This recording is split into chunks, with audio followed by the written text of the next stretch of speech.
Jornal da TVC recebe mais um convidado como parte da série de entrevistas ao vivo com candidatos ao governo e ao Senado. Quem já está aqui no estúdio é o professor e bancário Ailton Lopes, da coligação Frente de Esquerda Socialista. Nesta edição você vai ver também. A programação, como parte do mês de combate ao calazar, estão sendo realizados testes, vacinas e serviços de orientação contra a doença em bairros da capital. As ações acontecem até o dia 31 de agosto e chamam a atenção para a questão da vacinação dos animais. No futebol, tem a derrota do Fortaleza fora de casa com um gol polêmico do CRB no fim da partida. E você vai ver também as comemorações pelo Dia do Folclore Brasileiro. Em Fortaleza, dia de comemorações com símbolos do folclore cearense. O Jornal da TVC desta quarta-feira, 22 de agosto, está começando.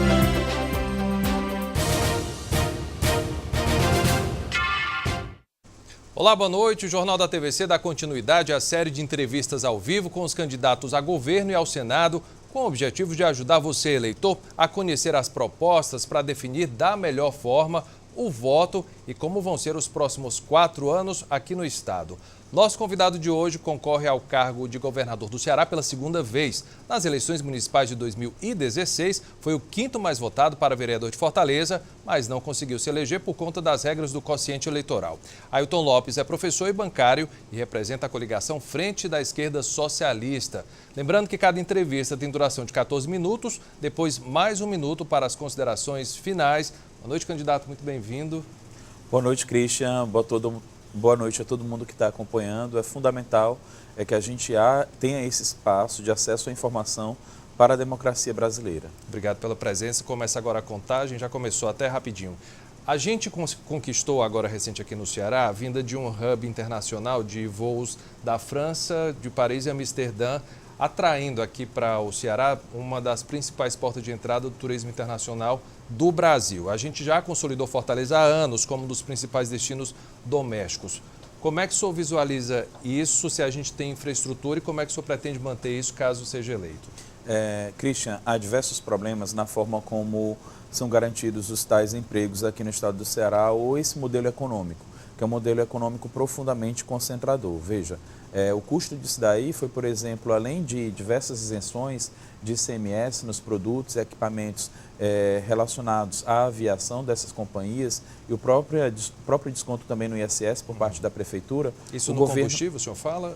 Não, o ICMS em relação a alguns equipamentos que são necessários para essas empresas aéreas. Para a operação das empresas. Isso, para a operação das empresas.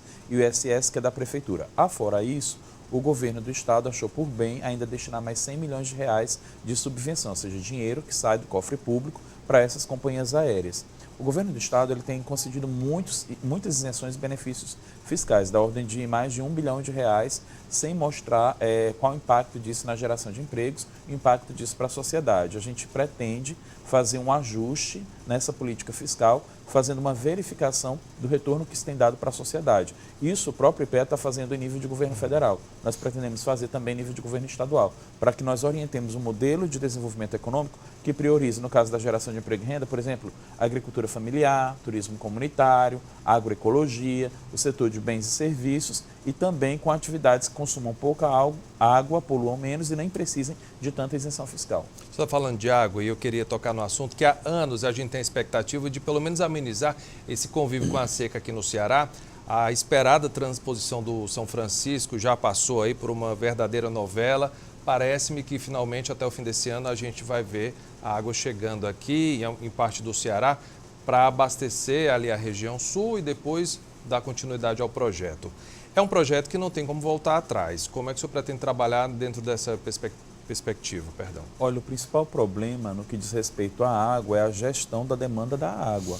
Porque se continuar trazendo esse tipo de empreendimento que tem sido trazido para o estado do Ceará, onde a cobertura de mais de 90% do nosso território é no semiárido e a gente sabe que a gente lida com a escassez de água, não tem água que dê vencimento, não sei de onde que vai vir tanta água. Mesmo a transposição? Isso, mesmo a transposição, porque uma hora não tem água mais o suficiente, porque é um empreendimento que consome bastante água. Veja o que é que está fazendo o governo do estado agora, está roubando água, essa é a verdade, roubando água da comunidade de Parada, são pessoas humildes, pobres, está tirando água desse povo que está lá tentando resistir para dar para as termoelétricas, para dar para a siderúrgica. Então, você que está no interior do estado, que tem problema com a falta d'água, que não tem água de boa qualidade, a água de boa qualidade está indo para lá, para esse complexo. Veja, só uma termoelétrica, Christian, consome 800 litros de água por segundo.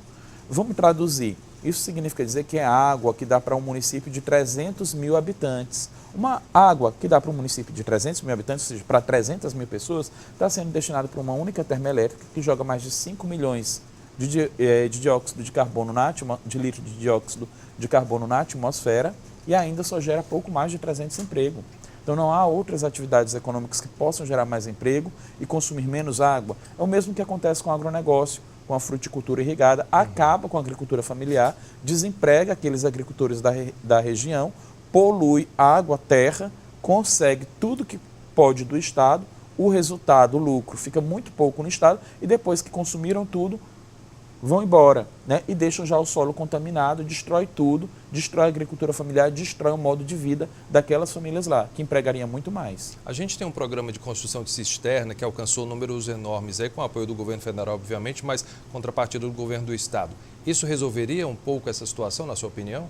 Sim, a cisternas de placas, inclusive, correspondem a uma tecnologia social, ou seja, foram os próprios movimentos sociais, assim como as casas de semente. Então, há diversas tecnologias que os próprios movimentos sociais, os próprios trabalhadores e trabalhadoras construíram. E a gente entende que o governo deve apoiar essas iniciativas populares. Porque faz parte da realidade dessas pessoas, por exemplo. Isso, né? Faz parte do convívio com o semiárido e a gente tem que entender que também nós da capital temos que aprender a conviver com o semiárido, usando de maneira racional a água, mas isso não diz respeito apenas a gente fechar a nossa torneira. Também é preciso fechar as torneiras das indústrias poluentes do estado do Ceará, que têm roubado a água do povo. A gente falando ainda dessa questão do incentivo de vinda de empresas aqui para o Ceará, aqui na região metropolitana de Fortaleza, no Eusébio, foi instalada uma unidade da Fiocruz que deve garantir aí, além de pesquisa, capacitação e eles vão produzir vacinas e outros implementos na área da medicina e da saúde. Foi uma boa ideia, na sua opinião? Sim, investimento em ciência e tecnologia é fundamental. Por isso mesmo, nós não vamos fazer como fez o governador Camilo, que cortou bolsas da FUNCAP. Nós pretendemos, inclusive, que 40% das bolsas dos editais da FUNCAP sejam para as universidades estaduais, que hoje sequer têm recursos para a manutenção do seu custeio. Nós temos 3 universidades estaduais, que é a Universidade Estadual do Ceará, a Universidade Estadual Vale do Acaraú e a Universidade Regional do Cariri, que são responsáveis pela formação da maioria dos professores e professoras no nosso estado e têm excelentes cursos de medicina veterinária, de direito e que a gente pretende, inclusive, sanar a deficiência que existe hoje, o déficit no quadro de professores e professoras. Só na Universidade Estadual o déficit é de 454 professores e também realizar concurso para servidores técnico-administrativos, que hoje os servidores são terceirizados. Os poucos servidores efetivos que tem lá já vão se aposentar e o governo não fez um único concurso para esses servidores, além também de apoiar e investir no programa e plano de assistência estudantil para a manutenção desses estudantes, porque nós sabemos que essas universidades estaduais, Christian, são universidades multicamp. Então, tem estudantes que chegam de diversas regiões, né, do estado do Ceará, é preciso que tenha uma residência universitária, um restaurante universitário para ele passar o dia lá naquela universidade, além de bolsas de iniciação científica e pesquisa. O senhor é um dos maiores defensores de causas que a gente fala minoria, mas não por usar esse termo de uma forma que se aplica, como os negros, os LGBTs, os indígenas. E na educação muito se cobra um ensino segmentado para essa parcela da população. Isso pode vir a acontecer ou o senhor não concorda com esse modelo diferenciado? E as mulheres. Então, perdão. A gente junta todo mundo, na verdade, nós somos a maioria, né? E a gente não quer defender, ao contrário, existe uma ignorância baseada no preconceito, né? Baseada justamente em tentar trabalhar a política como ódio, dizer que é uma briga entre mulher e homem, LGBT e heterossexual, não se trata disso. Se trata, na verdade, de garantir direitos iguais. Veja a situação que vive, não é apenas o nosso estado, mas recentemente foi noticiado diversos crimes onde o próprio marido matou a mulher, inclusive diante do filho, né? Então, por mais que a gente fale de delegacia especializada de atenção à mulher, de casas de acolhimento, de centros de referência, que tudo isso está no nosso programa e são políticas a serem implementadas, a gente tem que trabalhar com a prevenção. É muito melhor você evitar que se perca a vida, né? Depois que se foi a vida, o que é que vale, né? como você vai recuperar? Então tem que se evitar isso. Então combate ao machismo que está presente, é notório, todo mundo tem percebido isso. Parece que está enraizado aqui, né? Não através apenas dos números, da experiência concreta, todo mundo está acompanhando esse caso que ocorreu no Cariri, mas não só esse, né? Foram em torno, eu acho que de 9 mulheres em 48 horas assassinadas. Então é algo muito grave, então isso precisa de uma educação para que a gente combata o racismo, para que a gente combata o machismo. Isso, inclusive, está previsto em aparatos e dispositivos legais, né? Por exemplo, o ensino de história da África, né? E de história de religiões, de matriz africana, enfim, da cultura africana, isso já está previsto no dispositivo legal brasileiro, né? E foi aprovado porque faz parte da nossa cultura. A nossa cultura, ela tem uma herança de diversas outras culturas. Assim foi a formação social brasileira, que é uma formação ainda baseada no racismo, baseada em diversos preconceitos e que para o aperfeiçoamento da democracia nós precisamos superar e avançar. Candidato, a atual gestão vinha num processo muito mais cômodo porque tinha o governo na situação, no caso o governo federal. Houve uma ruptura com o golpe e mudou completamente, o Ceará praticamente teve que criar uma autonomia própria em diversos setores, incluindo aí a segurança pública. Se fosse o senhor nesse papel, nesse momento, como é que o senhor pretenderia gerir essa situação, não tendo tanto apoio nacional, instalado uma situação da qual o Ceará se tornou, infelizmente, referência de violência? Como seria o seu trabalho nesse sentido? Primeiro, apoio nacional tem tido, né? Apoio nacional tem tido. Inclusive, o Camilo, eu digo Eunice porque hoje estão juntos, né? A gente até confunde.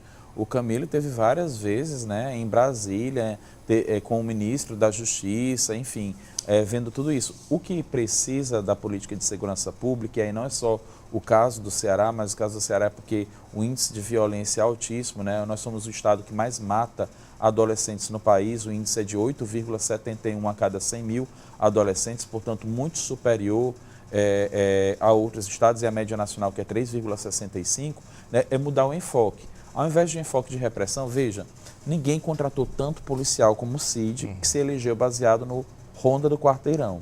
Depois o Camilo superou, ninguém contratou tanto policial militar como o Camilo Santana, né? E mesmo assim a violência só tem aumentado, nós chegamos a 5.134 homicídios, por exemplo, no ano passado. Então você pega 10 anos, pegando do segundo ano do governo Cid até o penúltimo do governo Camilo, portanto, aí de 2008 a 2017, foram 34.899 homicídios. Ou seja, para quem está nos acompanhando, isso significa dizer que morreu mais gente do que o que tem de população em 70% dos municípios no estado do Ceará. Então, pensa aí qual município que você mora. Esses municípios menores. Então, foi dizimado uma cidade inteira, dizimou um município do tamanho de 34.800 pessoas, em 10 anos apenas. Isso por quê? Porque o enfoque está errado. Então, é incutido, é inculcado nas pessoas a ideia de que a criminalidade, de que a violência está na periferia, está nas áreas mais pobres. Na verdade, o que falta nas áreas pobres é política, né? Política de educação, de saúde. Também. Que é promoção e garantia de direitos, que é um direito das pessoas.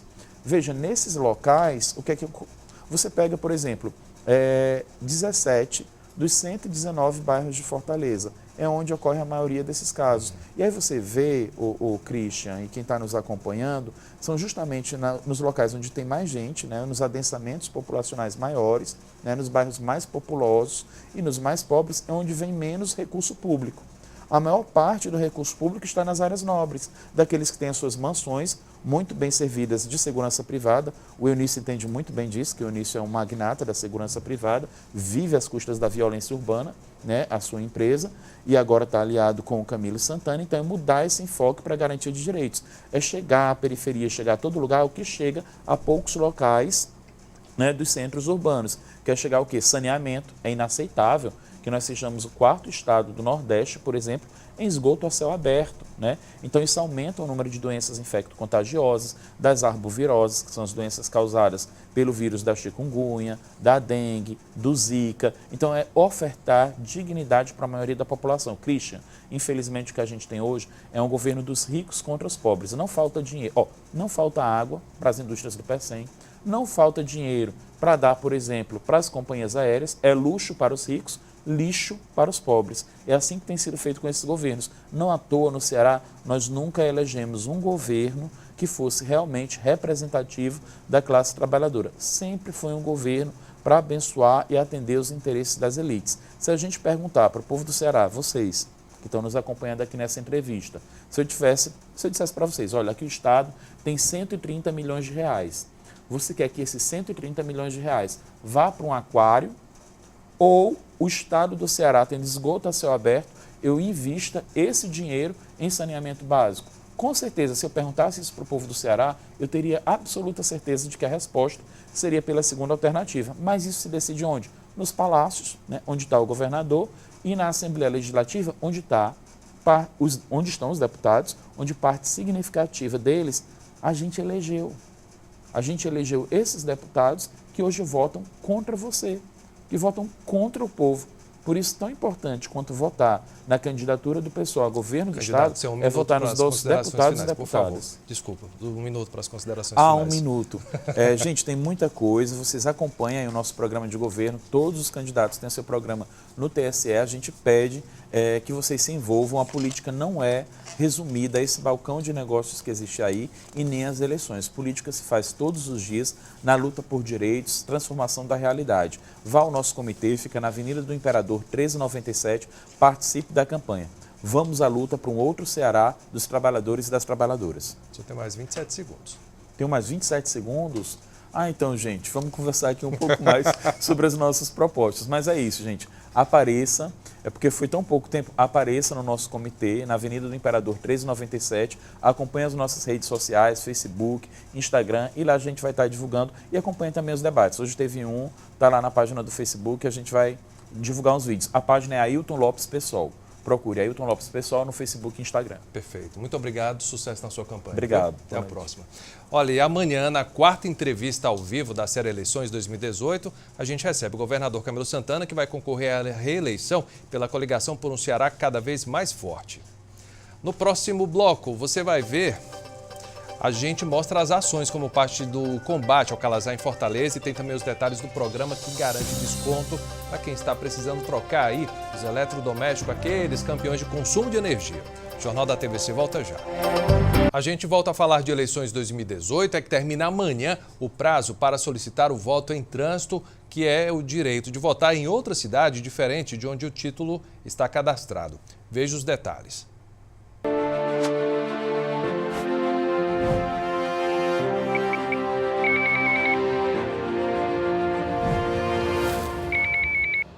Sabendo que no dia da eleição estará fora do seu domicílio de origem, fora do município que ele normalmente vota, ele pode procurar qualquer cartório eleitoral no país levando um documento de identidade oficial com foto, que pode ser o RG, a CNH, a carteira de trabalho, e informar o atendente o município em que estará e escolher um local de votação para o qual ele será temporariamente transferido no primeiro, segundo turno ou em ambos os turnos, se assim desejar.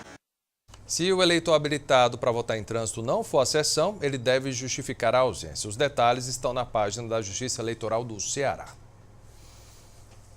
Uma série de atividades voltadas à prevenção e o controle da leishmaniose, popularmente conhecido como calazar, está sendo desenvolvida em Fortaleza como parte do mês de combate à doença. Yolanda não perdeu tempo quando soube da ação de enfrentamento da leishmaniose no bairro Parangaba, em Fortaleza, e já trouxe a Lilica e a Lua, suas 2 cachorrinhas, para se vacinarem e fazerem o teste do calazar. É importante essa vacinação, é importante também saber se o cachorro da gente está saudável, né? Se ele tem algum problema, se ele está com essa doença que é tão ruim, né? Que pode atingir até o ser humano. E sabe o resultado? Ficou pronta em 15 minutos. Graças a Deus, Soraya, tudo em paz. Todas deram negativo, né? Estou muito feliz. Sempre que eu venho fazer esses testes, às vezes eu fico muito apreensiva, né? Porque, Ave Maria, se acontecer alguma coisa com elas. Para ficar aliviada com o resultado, é preciso ter alguns cuidados ao longo do ano com o animal, já que a doença é transmitida pelo mosquito conhecido como palha. O cão ele é o reservatório da doença, então é ele quem alberga e é ele quem faz o ciclo ser completo através do flebótomo. E a importância de a gente poder ter esse resultado quanto antes, a importância de se fazer o exame a cada 6 meses. Entre os sintomas da doença nos cachorros, unhas crescidas, queda do pelo, infecção ocular, feridas no corpo e aumento abdominal. Vale lembrar que a população também pode dar sua contribuição no combate ao mosquito palha.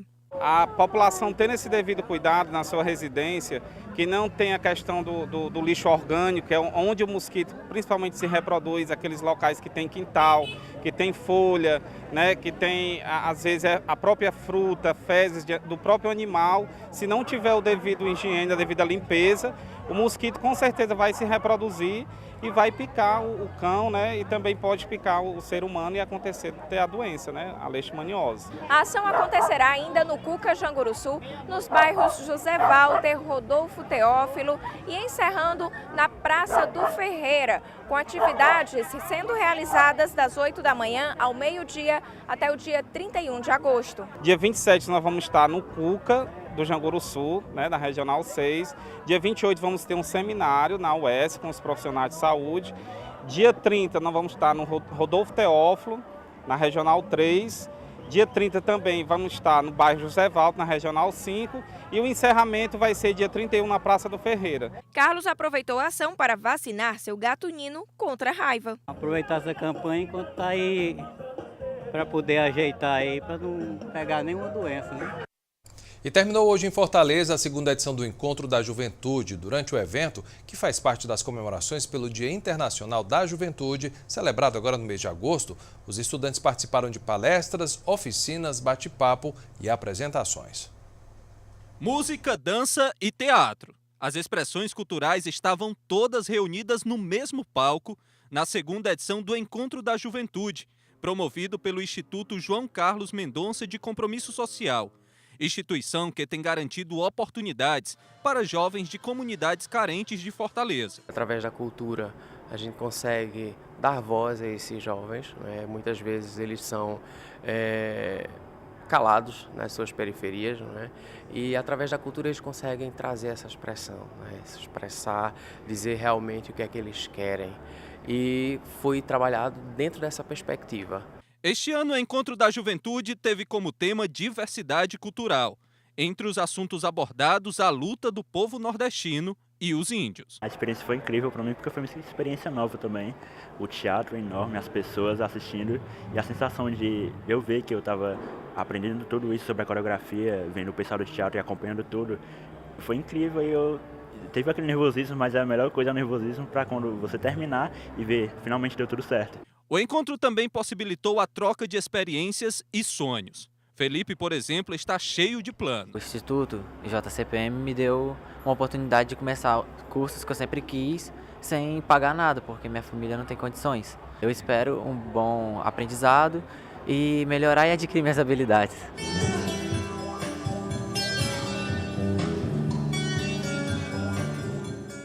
No próximo bloco tem o futebol. O Fortaleza sofreu uma derrota fora de casa com um gol polêmico do adversário, mas segue na liderança da Série B.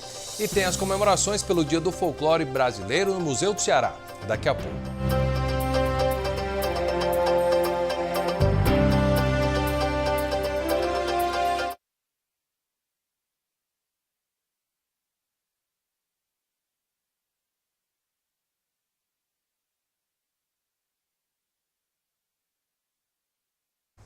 Hello? Vai a do Fortaleza, essa CRB FEC, e depois a da Cultura, Folclore. A 11 não vai. Ok? Valeu.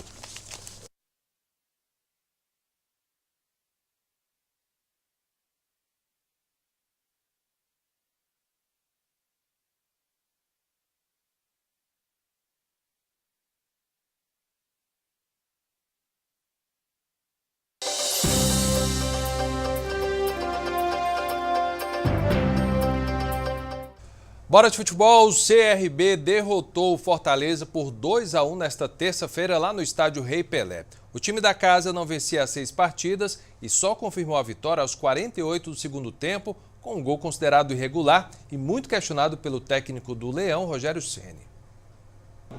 O duelo entre CRB e Fortaleza foi também um reencontro entre Doriva e Ceni, ex-companheiros de São Paulo. Dentro do campo, muitos chutes, 21 no total, mas apenas 7 no gol. Faltou pontaria. Até os 15 minutos a gente conseguiu manter o Fortaleza lá atrás e criando... Não teve muitas chances claras, mas a bola estava passando ali, rondando o gol do Fortaleza, mas o gol só veio sair mesmo no segundo tempo. Aos 20 minutos da etapa final, Neto Baiano recebeu esse passe de cabeça do meio do campo e tocou por cobertura na saída de Boeck. CRB 1-0.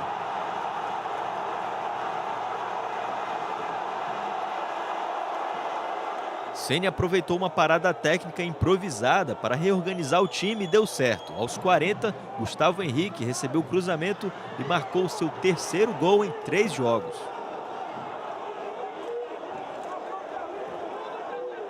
E o resultado, que já não era tão bom assim, ficou ainda pior, porque nos acréscimos, Iago, em posição irregular, aproveitou o rebote de Boeck para dar vitória ao time da casa. CRB 2, Fortaleza 1.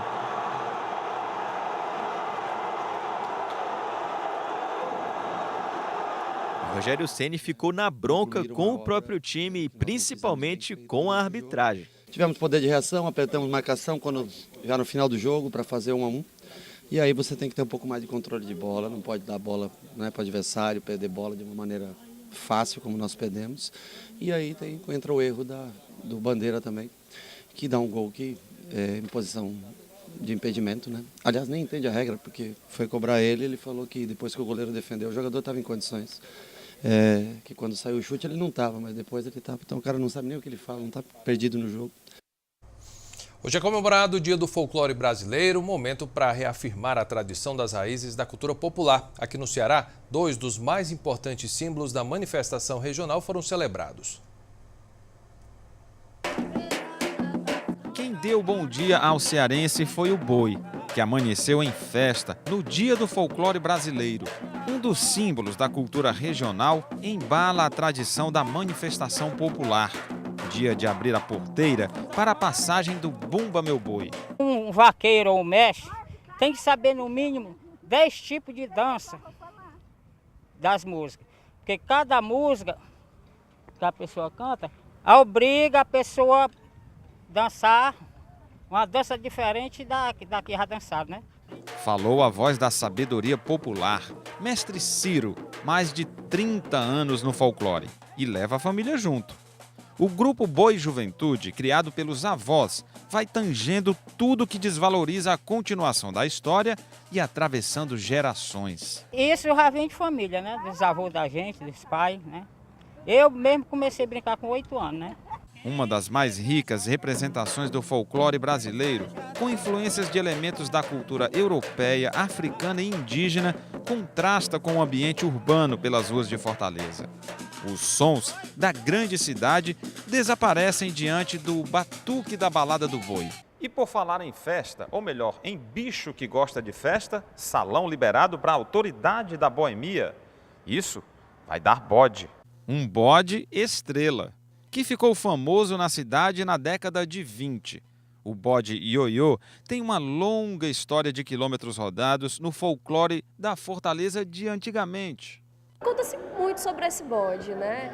Que ele aprendeu a andar de bonde, tomava cachaça, aprendeu a levantar a saia das moças. Mas o fato é que mesmo ante uma série de proibições, dentro de todo um contexto onde se queria modernizar a cidade, educar a população, o bode venceu determinadas resistências e virou uma figura querida, digamos assim, pela população que residia no centro, que passava pelo centro. E não é conversa para bode dormir não, viu? Bem, se isso tudo é folclore ou não, tá aí a história para contar. Do boi ao bode, a tradição do folclore vai se perpetuando com alegria e memória de uma das mais verdadeiras representações da vida simples. É dia de festa.